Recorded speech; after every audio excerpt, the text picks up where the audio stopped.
Graça e paz, tudo bem? Quero trazer para vocês no dia de hoje uma reflexão sobre um assunto que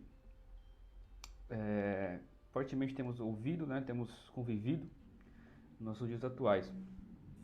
Quero trazer uma reflexão em cima desse assunto, o que a palavra do Senhor possa nos auxiliar nesse momento, né? Sei que é um momento difícil para muitas pessoas, a qual, dependendo onde você estiver assistindo esse vídeo, pode ser que na sua cidade nada tenha modificado, pode ser que na sua cidade você possa estar de quarentena, como nós estamos aqui em São Paulo. Mas o intuito é trazer uma palavra para que você possa entender que existem alguns fatos, né, que a Bíblia ela nos dá uma direção. A palavra do Senhor ela pode nos dar um auxílio e coisas que acontecem que já estavam prescritos, né? Estamos aqui para dizer que simplesmente isso daqui é uma vingança do Senhor pelos carnavais, pelas atitudes de muitas pessoas que não conhecem o Senhor. Mas eu quero dizer que Deus ele tem sempre uma resposta, sempre um propósito em tudo aquilo que ele permite, né, acontecer no mundo atual. A própria Bíblia, no livro de Romanos, ela nos diz que o Senhor sempre tem um propósito. Nada acontece se não for da vontade do Senhor. Existe também uma frase, né, que muitos até consideram como bíblico, mas não é, que diz que nenhuma folha da árvore caia sem for da permissão do Senhor. Né? Não é um versículo, mas é uma realidade. Então, o nosso primeiro ponto que eu quero trazer de reflexão hoje é que nós possamos esquecer da onde vem esse vírus, né? Da onde vem essa doença. Você esqueça que se veio da China, se alguns dizem que veio de um laboratório, outros dizem que veio de uma terceira guerra mundial. Mas eu quero que você atente à situação atual. Pode ser que você esteja assistindo esse vídeo, não seja mais uma pandemia, mas seja uma situação ruim na sua vida. Quero trazer uma reflexão sobre isso e o que a Bíblia pode estar nos auxiliando. Então esse canal ele é a palavra do Senhor como eu enxergo, como eu compreendo, né? Quero levar você a meditar comigo no livro de Mateus, capítulo 24. Vamos ler alguns versículos aqui.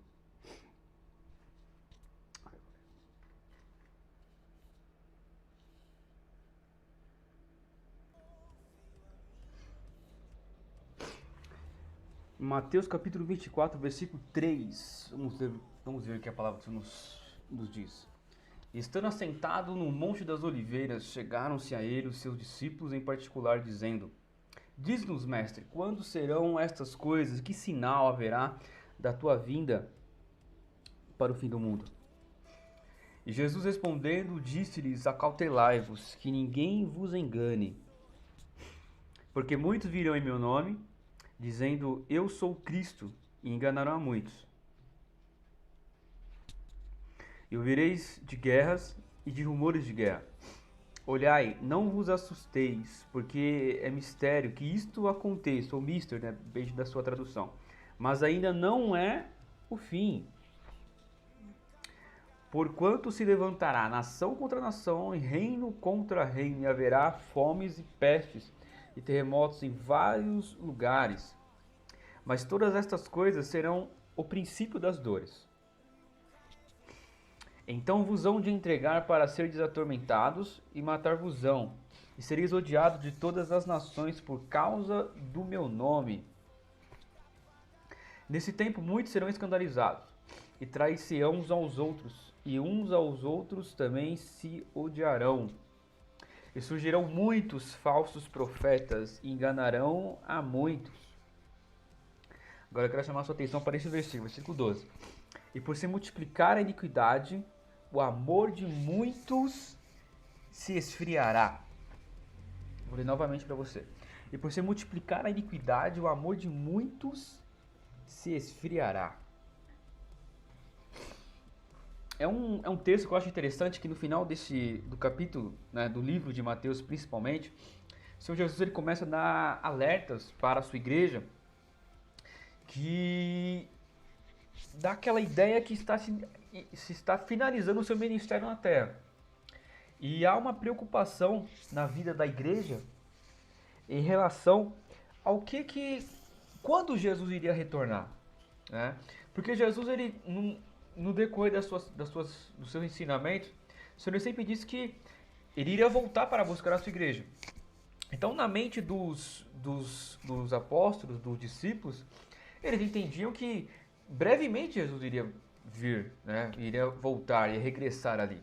Jamais passou pela mente deles de imaginar que Jesus iria voltar depois de 2000 anos, nem eles estariam mais aqui.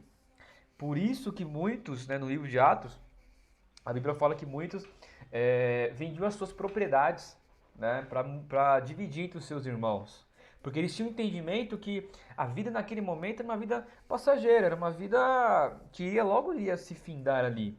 E mais cedo ou mais tarde, Jesus iria retornar. Então, quando eles vendiam seus bens, quando eles vendiam as suas coisas, era um sinal de amor, um sinal de amor ao seu próximo. E ao mesmo tempo eles entendiam, pô, por que eu vou ficar com tudo isso aqui em casa se breve Jesus irá voltar? Nós iremos para o céu. Era um pensamento deles, era um ensinamento para as nossas vidas. E quando Jesus ele começa a citar sobre isso, né, Jesus, como homem, ele até diz que ele não sabe o dia nem a hora, somente o Pai. Mas o Senhor deixa alerta sobre quais sinais que iriam indicar a sua vinda. Não quero dizer para você que essa enfermidade nos dias atuais quer dizer que Jesus vai vir amanhã, vai vir depois. Pode ser que venha, pode ser que demore mais um pouco, nós não sabemos a hora, nem o momento. Mas quero chamar a sua atenção neste momento para o versículo 12, que ele diz: E por se multiplicar a iniquidade, o amor de muitos se esfriará. É notório que nos dias atuais, né, nos momentos que nós enfrentamos, há um sentimento que está muito em falta na vida das pessoas, que é chamado empatia. Quando Jesus descreve isso, por que o amor iria se esfriar? Né? Pela propagação, pelo aumento da iniquidade, ele mesmo cita, pelo pecado, pelo aumento pela ganância, pelo orgulho, pela preocupação consigo mesmo. Quando Jesus ele veio, Jesus ele trouxe um momento diferente. Jesus ele trouxe uma religião, né, Jesus trouxe um pensamento diferente, né, uma modificação na religião atual. Então, quando Jesus ele descreve que um dos sinais da sua vinda é que o amor de muitos iria se esfriar, será que hoje em dia é muito diferente? Vemos num tempo que as pessoas simplesmente não têm uma empatia pelo seu próximo. Quer ver um exemplo? Pode pegar num trânsito. Todo mundo quer correr, todo mundo quer chegar, todo mundo quer ultrapassar, todo mundo quer chegar o mais cedo possível. Quer estar o mais rápido possível com seu ente querido, se for na faculdade, né? As pessoas querem correr, querem aquela correria. Hoje nós temos a tecnologia que nos auxilia em muita coisa e otimiza muito o nosso tempo. Mas a grande pergunta deste vídeo hoje é o que você tem feito com o seu tempo? Porque, como eu falei, não sei de onde você está assistindo, mas pelo menos em São Paulo, tempo hoje é uma das coisas que as pessoas mais têm nas suas vidas. Muitas pessoas hoje estão de férias, felizmente alguns foram demitidos, outros estão sem conseguir estudar, né? O governo tem uma recomendação de todos ficarem em casa. Então hoje, a grande maioria das pessoas tem tempo. E o que as pessoas têm feito com esse tempo? Então, é isso que eu quero que você reflita nesta mensagem, neste momento. Nada acontece sem a permissão do Senhor. Quem sabe não foi uma permissão de Deus sobre a sua vida para você refletir na sua vida, para você estar mais tempo com a sua casa, com a sua família. E hoje é engraçado que as pessoas têm tempo, mas as pessoas querem sair para as ruas. As pessoas não querem ficar nas suas casas. Ah, mas pô, em casa não tem nada pra fazer, já assisti todos os filmes, já lavei todas as louças, já arrumei todas as roupas, já desarrumei as roupas, já voltei a arrumar a roupa, já eu sujo a louça para ter tempo para lavar a louça. Tá vendo como é que é engraçado? As pessoas querem ter tempo e quando as pessoas têm tempo, as pessoas não sabem o que fazer com aquele momento, com o seu tempo, com a sua vida. Engraçado isso, né? Pois é, a Bíblia nos alerta, o Senhor alerta que um dos sinais da sua vinda, do final dos tempos, é que o amor de muitos iria se esfriar. Quem sabe não é um tempo de uma renovação, uma maior empatia, principalmente do povo de Deus ou de quem você está ouvindo esse estudo, né, nesse momento. Quem sabe no momento nós refletimos na nossa vida o que nós temos feito. Nessa quarentena, nesse período de doença, de enfermidade, de luta, de provação, nós temos que passar por esse momento e sair pessoas melhores. Porque se o teu problema, se o meu problema, se o nosso problema é somente o tempo, e depois desse período, desse processo, você como cristão, você como não cristão, se as coisas não mudarem na sua vida, é que o teu problema não é a falta de tempo. O teu problema não é sair correndo mais cedo do seu trabalho para chegar em casa, para ir para a faculdade. Não é que você não faz as coisas porque você não tem tempo, porque você não consegue isso ou aquilo. Não. Faltou uma coisa chamada atitude. Você como cristão, quem sabe é o tempo que o Senhor está te preparando para você ler mais a palavra, para você desenvolver o dom que Deus ele tem na sua vida, para você desenrolar o chamado do Senhor sobre a sua vida. Uma das características, né, como nós lemos aqui em Mateus capítulo 12, sobre o fim dos tempos, era justamente isso. O amor de muitos está se esfriando. Não tem essa doença como, uma desculpa, é um vírus de laboratório, se for, não interessa se for. Mas quem sabe não é um tempo do Senhor, ele trazer a igreja dele novamente para a sua presença, para buscar mais um pouco da sua presença. Já refletiu nisso? Você que não serve ao Senhor, quem sabe não é um tempo de você refletir sobre a sua vida, refletir sobre os seus dias, refletir sobre o seu trabalho, sobre o seu convívio com as pessoas. Quem sabe não é um tempo que o Senhor preparou para que a humanidade refletisse sobre isso. Nós pregamos muito caminhada da paz, pregamos muito boas ações, boas obras, mas muitas das vezes nós não temos a empatia com as pessoas, a preocupação de se colocar no lugar. Alguma vez você já parou para pensar que a pessoa que quer ultrapassar o seu veículo, quem sabe realmente ele está precisando? Realmente, quem sabe ele está querendo, a gente pensa, vai tirar alguém da forca, vai tirar o pai, vai tirar a mãe, mas quem sabe ele não está com pressa porque realmente ele tem que socorrer alguém. Sempre o nosso primeiro pensamento, não vai passar e pronto, eu estou com mais pressa do que você. Beleza, hoje Deus te deu tempo. Nesse momento o Senhor tem te dado tempo, tem te dado oportunidades. E agora? O que nós temos feito com isso sobre as nossas vidas?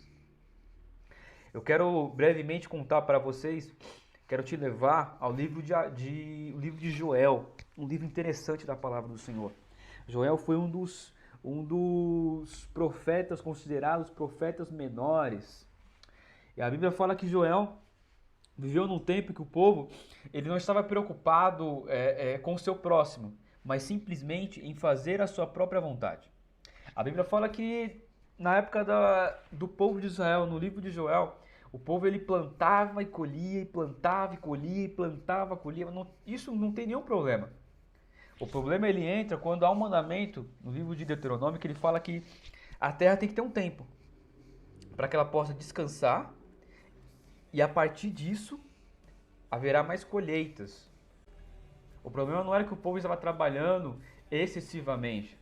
O problema é que o povo não estava seguindo o mandamento do Senhor, que era dar descanso à terra, dar descanso à natureza, dar descanso, né? E simplesmente naquele período de descanso seria um tempo reservado para eles poderem buscar ao Senhor. Seria um ano de gratidão a Deus.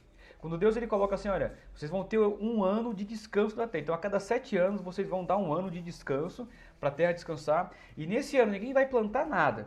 Vocês vão ser dependentes totalmente do Senhor. Quando há esse mandamento de Deus, é que Deus queria ensinar ao povo que a vida é muito mais do que trabalho, a vida é muito mais do que uma correria, a vida é muito mais do que somente buscar o objetivo, tá ali, você tá cego com aquilo. Quando muitas das vezes, as poucas coisas, Deus ele quer mostrar ao seu redor. Então Deus ele permite que uma praga aconteça sobre Israel. E nessa semana nós temos visto muitos comentários, até de muitos cristãos, dizendo, pois aí com certeza é consequência do carnaval, né? Zoaram com Deus, brincaram com Jesus, fizeram Jesus de palhaço, isso, aquilo tudo. Então com certeza isso é uma consequência do que as pessoas fizeram para com Deus. Eu quero dizer que muitas das vezes é uma permissão do Senhor, permissão de Deus, ele é uma coisa. O próprio Deus colocar a mão e fazer É uma coisa totalmente diferente. Os gafanhotos no livro de Joel é uma permissão, né? Até hoje acontecem devastações de plantações, devastações através de gafanhotos, que é pelo clima, vai pela região, vai pela natureza, vai pelo local. Né? Não é que Deus ali está lá do alto com uma varinha e batendo um chicote. Não, muitas das vezes acontece pela permissão. Como o vírus, foi uma doença. Né? Muitos estudiosos, cientistas, alegam que é simplesmente do animal. Não se comprovaram se foi do morcego, se foi de um outro animal, se foi daquilo que foi. Mas é uma enfermidade, como outros vírus que já surgiram no nosso planeta. Não é uma coisa somente de hoje, que está acontecendo no dia exato de hoje. Então eu quero falar para você que Deus ele trabalha através das coisas que acontecem no nosso dia a dia, no nosso mundo. Como Deus ele trabalhou na vida no livro de Joel, na nação de Israel. Mas o que me chama muita atenção neste livro, nesta passagem, é que haveria uma promessa de uma renovação, de um avivamento. O problema da humanidade ele vai muito mais além do que simplesmente uma epidemia, uma pandemia, do que um vírus sobre a nação, sobre os países, sobre as mortes. O problema da humanidade vai muito mais além do que o coronavírus. É o pecado, a falta de empatia com o seu próximo, com o seu irmão. E quantas vezes nós não temos empatia pelo nosso próximo? Quem sabe não é a forma de Deus ele dizer que nós precisamos olhar para o nosso próximo, que nós necessitamos interceder. Nós como igreja, nós como cristãos, nós temos que ser melhores, temos que sair melhores dessa situação.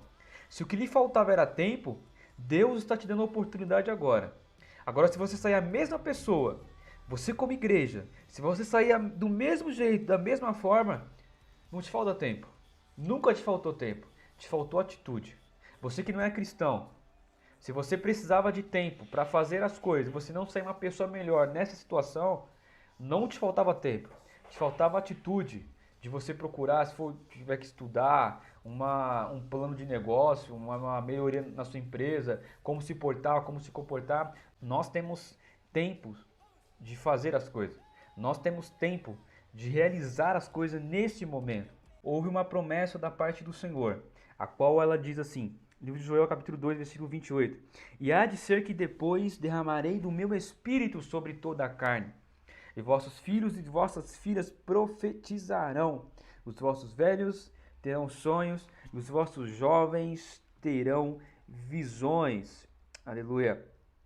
E também sobre os servos e sobre as servas naquele dia derramarei do meu espírito, diz o Senhor. Então, haveria uma promessa de renovação na nação de Israel naquele momento. Deus haveria de trazer um avivamento. Teologicamente isso aconteceu, né? No livro de Atos, capítulo 2, que houve o derramamento do Espírito Santo sobre a vida dos apóstolos, a qual eles foram cheios da presença do Senhor naquele momento. E aquele avivamento ele não acabou, ele não terminou. Quem sabe essa é a forma hoje de Deus ele falar para a humanidade, ter mais empatia para com o seu próximo, ter mais amor da sua igreja, procurar buscar mais a face do Senhor. Quanto tempo que você não tem orado, não tem buscado, não tem lido a palavra do Senhor? Então aproveite esse momento para você orar, se derramar na presença do Senhor. Que é a promessa de Deus para as nossas vidas, do avivamento, de uma renovação. Então, após esse período de quarentena, se você não sei qual tempo que você está isolado, aonde você está assistindo isso, saia diferente. Porque Deus está tendo oportunidade. Deus está nos dando oportunidade. Tá, a Bíblia fala que após aquele momento tenebroso, o Senhor havia feito uma promessa de renovação, uma promessa de avivamento, uma promessa de trazer vida para aquela situação, né? Independente se o momento é briga política, é briga de governadores, de estado, independente disso, a nossa fé e a nossa convicção é que Deus ele permanece no controle dessa situação. Então quem sabe não é essa maneira de Deus ele falar, né? Olha, você precisa de mais atitude na sua vida. Eu preciso de mais atitude. Não é somente tempo, é a atitude de buscar a presença do Senhor. Então independente desse momento, que você está enfrentando, está passando, até quem sabe pessoas na sua família, no seu meio, no seu trabalho foram acarretados de estar enfermos, independente disso, né? Invoque ao Senhor, clame ao nome do Senhor. Então é tempo de renovação. Então passe por esse momento buscando o nome do Senhor, ok? Obrigado por ter entrado na sua casa, no seu lar. E esse foi um estudo que uma reflexão da forma que eu compreendo, da forma que eu enxergo a palavra do Senhor. Espero que possa ter edificado a sua vida. Se você tiver algum comentário, tiver alguma pergunta, tiver uma sugestão de algum tema, escreva nos comentários que em breve estarei respondendo. Uma vez por semana estaremos aqui divulgando a palavra do Senhor.